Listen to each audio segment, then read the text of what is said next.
Business Brunch. And this morning, well, I'm a little bit in the dark on this one because my notes tell me that Simon Paine of the Rebel Business School is an ex-policeman. He had a huge music career for all of the minutes. His partner in crime is Buzz Lightyear, I'll say on speed, rather than what you said. Take it from there. I mean, where do we go from there? Simon, tell us a little bit about, maybe not too much about the background, but it's obviously quite varied, and all about the Rebel Business School. Yeah, it is. At the time, it made sense, and then it didn't make sense, and now it really makes sense. You know, I'm not a natural entrepreneur, Richard. I discovered it late. I left 10-year career in 2003 with two plans. Plan A was I was going to be a successful entrepreneur. Plan B, I was going to be the next Chris Martin. So I ran those two projects simultaneously, and the fact that we're having a conversation now tells you which one was more successful. And the guitar's loitering in the background. So. It is, yeah, it's menacingly in the background.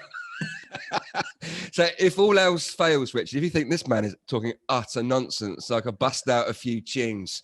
Well, that would be a first, Ricky Gervais style. And here we are. Yeah, started the business school in 2011, and my business partner, like I mentioned to you before, my business partner complained about my boss.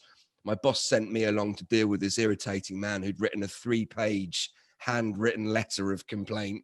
And I was Muggins here was the one that had the job to deal with him, and we made friends. I turned up in Winchester in a well-known cafe. Other cafes are available, but I was stood in the queue, and he looked at me and he said, "What can I do to help you?" So you were seduced by his letter of complaint, is that right? Seduction is a strong word to use, Richard. But yeah, you know what? It was complete. It was the most bizarre meeting. You know, he complained. I turned up a little bit defensive, probably, and the first thing he said was, "What can I do to help you?" And I went, "No." I had this confused face. No. I'm here to help you. You're the one that's complaining. And here, like bold as brass, you know, big smile. And I thought, what an interesting chap. So we sat down, we made friends, we drank a hell of a lot of coffee, and here we are.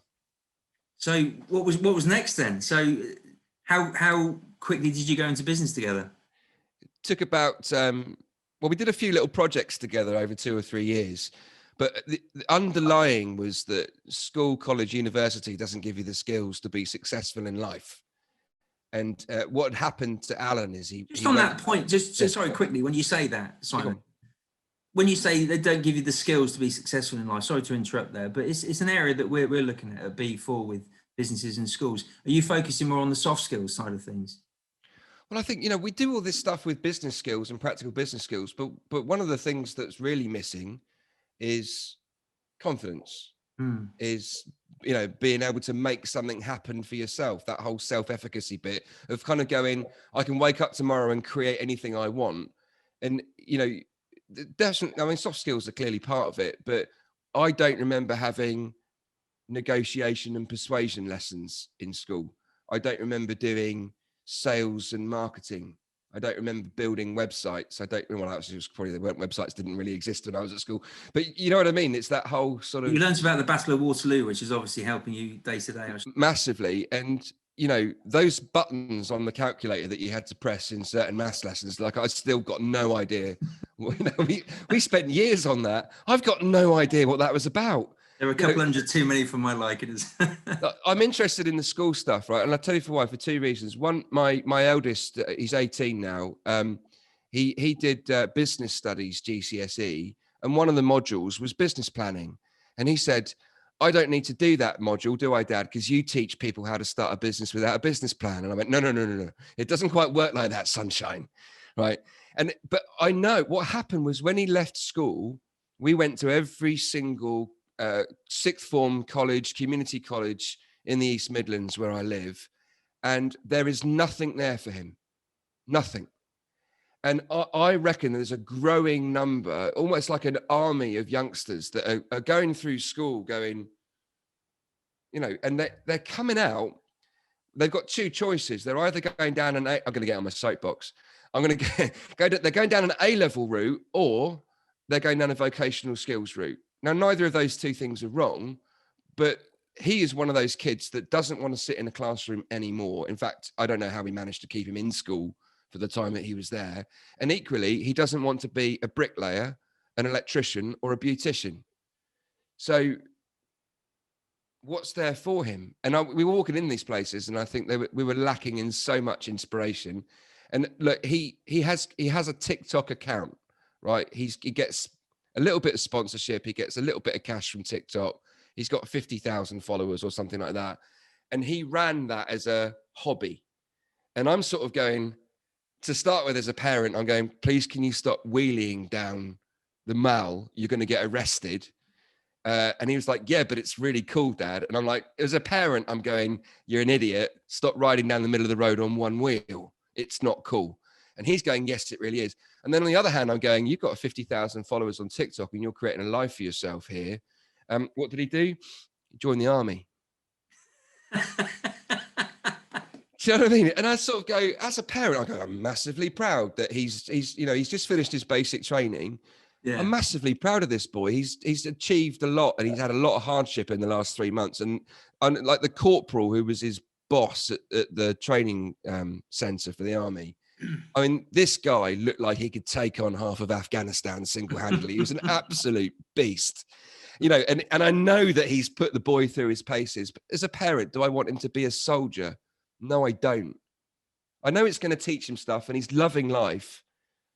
But imagine if he'd been through school and he'd been shown the skills to be able to make his own income rather than, he sort of pedaled hard right at the end. Of course, he doesn't want to listen to me. He looks at me like, you run a business school. Yeah, whatever, Dad. I'm going out wheeling, and he hadn't made the connection that there might be a link between the two things. So I can't shut up now, Richard. I've been on my soapbox for too long. No, it's interesting. I mean, I just think, and there are lots of great initiatives, aren't there, between the world of business and schools, but there just does seem to be something missing. And I'm not saying we're providing the solution, but I think just a little bit more insight about what students can do, what opportunities are out there, and how they can be better equipped as well to succeed. Because they must be frightened to death about it. A lot of them about what they could be doing. Are they good enough? All these sorts of things. I think confidence is a huge thing that you touched on earlier. How can we help give them that confidence to get out there and do their very best? It's the number one barrier to everyone. That we've had 11,500 people come through our startup courses. They're completely free. And we get people from all walks of life turn up. We've had people that have come out of corporate life. We've had people that are unemployed, people that are homeless, people that are parents trying to build another income around the kids. We've had all, you name it. We've had something like 70% of our audience is female. We've got almost half of our audience are from Black and ethnic minorities. And we ask everybody exactly the same question. What's stopping you? Number one answer, fear. Stroke, I don't feel confident enough to put this out there. Money. They're worried about money and they think they need money to start a business. And thirdly, it's the practical know-how. Like, what's the steps to take? What order does it happen in? Do I need a logo? What should I call my business? How do I write a bio? How do I write a sales email? It's that practical stuff. Now, traditional business and the business studies courses and what gets taught in colleges and universities is, well, if you're going to start a business, and the accountants would say this, and the bank managers and most business advisors that from business support organizations, oh, you've got a business idea. You need to write a business plan and then you need to go and get money. Like, those things don't deal with the top three barriers that people face. They compound them. Like, if you've got someone scared of starting a business, worried about money, and have got no idea what to do, the worst thing you can do is put them in debt and give them a piece of a document that they're never going to read again. So what's the fallout rate from those two things? Huge, probably, isn't it? Well, and that deterrence in themselves. Huge. Because actually what happens is that people don't actually bother. You think for every person that comes to our course, another person signs up. So we get like a 50% turn up rate because it's a free event, right? So I expect that. I go, right, if 100 people sign up, 50 are going to turn up. But for every sort of 100 people that sign up, there's another 1,000 people that have got a business idea kicking around, and probably for reasons of fear, because they think it's too risky to start a business, so they don't bother. So So how does it work then? If you do all this for free, do you get sponsorship? How do you pay the bills? That's not too direct a question. No. It's a good question. I beg, actually. I'm outside in the front with a bowl. It's a Robin Hood business model, Richard. We go and find sponsors. We go and find the people that are interested in starting businesses in communities. When we first started, we focused our efforts on selling to social housing providers, because we pitched to them and we said, your residents are being encouraged to get a loan to start a business, and we think this is wrong. When's the worst time to get in debt? When you're in business? It's at the beginning, because you haven't got any customers. So we have found a housing association that just said, all right, yeah, we'll give it a go. So we focused on them first, and then that expanded later to local authorities. We got private sector organisations, some charities, a little bit of job centre plus here and there, because they like what we do, because we got such a high startup rate from people that turn up, So it's a mixture of things, but it's a sponsorship model. And you've had 11,500 go through the process now. And is this in a specific geographical area, or is it nationwide?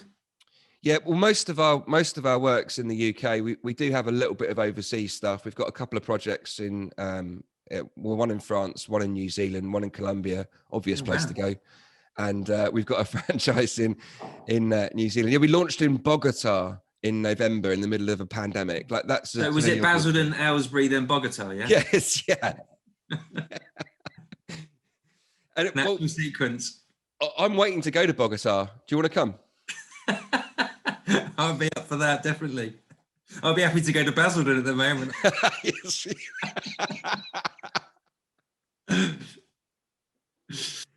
Yeah, so it's all over. We run up until February last year. We were an events company, and very quickly in March we weren't an events company anymore. We were like, whoa there, soldier. Let's get ourselves online a little bit quickly. And how's it worked out since then? Is it? I mean, sign-ups, etc., and success stories. And I want to ask you, of those 11,500, I'm sure you got some great case studies of people that have gone through you and actually gone on to set up successful businesses. But firstly, on the last year, how's it been? It's been hard. It's been really hard. We lost 6 figures. Take some of your own advice. Yeah, but yeah, we should probably go to a business school here. Well, that's the bit, I think, the thought process that I went through is the same thought process that we've been taking other people through, which is if you're restarting, go to startup mode again. Just go wake up tomorrow morning as if you're a startup, and, and the advice and guidance and information that we give people is you got to focus. You go, what's your product or your service? One thing. And focus on who your target audience is and take as much action as you can to reach them. And that's exactly what we did to sort of reinvent ourselves. And the other bit to it was lots of very early conversations with existing, previous and potential clients. We went into really hard into sales mode whilst the team figured out how to work Zoom properly, and use all of the tools on Zoom that are available to help bring to life our events. My biggest fear was no one's going to sit on a Zoom call for 6 hours a day, every day for 2 weeks.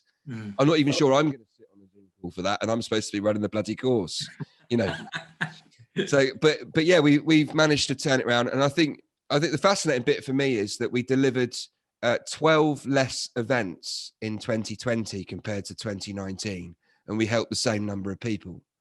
So it did teach us a lesson about, we've been talking for about 4 years about getting this stuff online, and we're like, nah, you got to be in the room to experience it. And then last year has taught us actually that was a story that's not true. And will you go back then when you have the opportunity to do so, or do a mix of the two?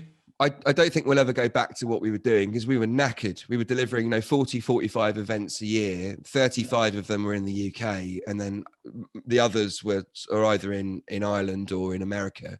And it was, I mean, don't get me wrong, I love traveling and it's fun, but it was exhausting. I think what will happen, two things. I think we'll go to delivering a few hybrid events where we'll have some people in the room, but we'll be, broadcasting it live. I also think we'll probably tour. We'll do a little tour. I fancy the idea, like with my failed music career, you're trying to revive it, aren't you? Yes, right, yeah. With you. I'll bring the guitar. Yeah. You're more than welcome to join us. Bring the team, Richard. Is this a business advice course or is it learn to play the guitar? Yeah, well, you never know. Let's see how it goes. So the go to that previous question about success stories of the 11,500. Which ones stand out for you? Oh man, that's a good question. We've got some amazing people. We've got a bra fitter in Kent. She set up. She spent 300 quid on starting a business, and when she came to us, she was thinking about getting a shop premises in the high street, and we've saved her thousands of pounds worth of debt. And she built a shed in her back garden, turned it into a fitting studio. And when we came out of the first lockdown in June, her name's Joanna, the bra boss of Kent is her business name. And not to be too illustrative, but she takes people into a garden shed for a bra fitting. Is that how it works? You know, if I'd said that to you in 2015, would you have said, like, this guy's lost the plot? That's never going to be a successful business. Well, if it was a bloke doing it, yeah. Yeah, they'd be phoning my ex-colleagues. Yeah, definitely. Yeah. But no, it's businesses like her. We've got someone who runs a crochet business, and she's gone from no subscribers to her website to over 500 in 2 months, and she's about to be on the front page of the magazine, which is the go-to magazine if you're into crochet in the UK. The Crochet By the Times. way, is different. Yeah, something like that. It's different to knitting. But don't get those two confused, because both knitters and crocheters get very upset about you confusing the two. We're on very dodgy ground. At first you start talking about bra fitting, and now you're talking about crochet and how we can't mix that up with knitting. So what's the third example? I think that there could be a collaboration that we've missed. But yeah, I mean, there's so many. I mean, crochet that link somewhere. Well, I'll knit some sort of story together for us, Richard. Oh, brilliant. Fantastic. You're here. We're all week. Yeah. So your third one, your third success story. Not that I asked you for three, but well, we should probably do three, shouldn't we? There's an Indian food who does Indian fine dining buffet style from Bolton called Sushma. Her business is Sushma's Snacks, and she did a pivot during the lockdown, and she was devastated because her business disappeared overnight because she's event catering, and she's now created her own spices, and she's selling spices through her website. Absolutely brilliant woman. She's a real force of nature.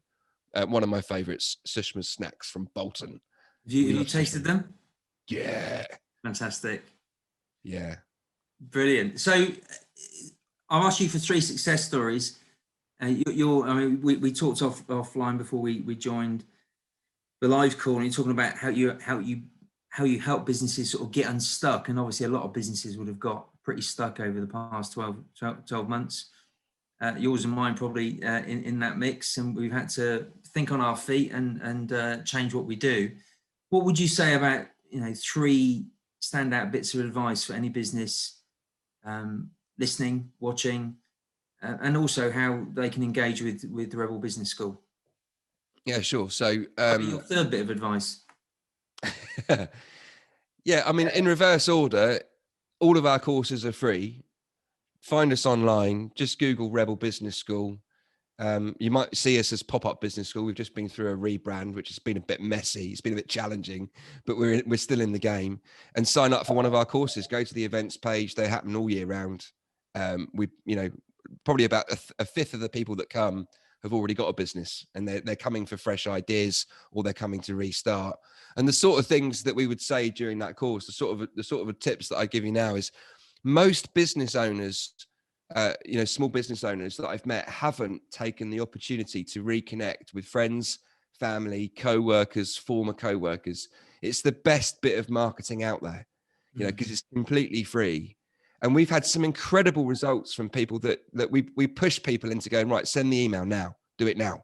Send the email and see what happens. And they go, but I don't know what to say. I said, well, have a go at it, stick it in the chat, and then we'll edit it together and then press send. And they're like, I can't do that. That's my old boss. And I said, like, if you don't do it, I'm gonna take you off the call. I'm just gonna kick you out the room. And they go, oh no. So they send the email, and they come in the next day and go, you'll never guess what. And we had this one woman that did that in one of our courses in Wales. She sent a message to her old boss, and then they came back the next day with a 4-figure booking that was going to showcase them in front of 40,000 families in Wales, which were their target audience. Oh, wow. Now, I can't promise that result, but I can promise if you don't send the email, I can promise nothing's going to happen. So, you know, it's sort of taking proactive action. We get a bit bogged down with detail. We get bogged down with stuff. You just need to send the email, make the phone call, and do it every day. Like, do a little bit of that every single day, and then the results will come. That's one of my favorite bits. And to help with that, my second bit of advice, well, third if you count the other bit, would be is just to focus on one kind of customer and one kind of product or service. Because most people, when they're pitching their business, they try and tell you everything in the first sort of 7 or 8 minutes, and then your eyes and your ears start bleeding. You go, can you stop talking at me? It's just, it's too much information. It's just pick something that excites you the most, something that makes sense to you to sell first, sell the other stuff later, and go and put that in front of a customer. I think my team would endorse that and wish that I did that. So we'll listen to that bit of advice and take it on board. The curse of the entrepreneur. You keep having ideas, Richard. Well, as a football chairman once told me, there's no grass on a busy street. So when he was talking about my hairline, so I'll take that one. Simon, it's been an absolute pleasure. Likewise. Thanks very much for your time, and good luck with the Rebel Business School. And hopefully that anybody watching will check you out and sign up. Thanks for inviting me on, Richard. Much appreciated. Nice to meet you all.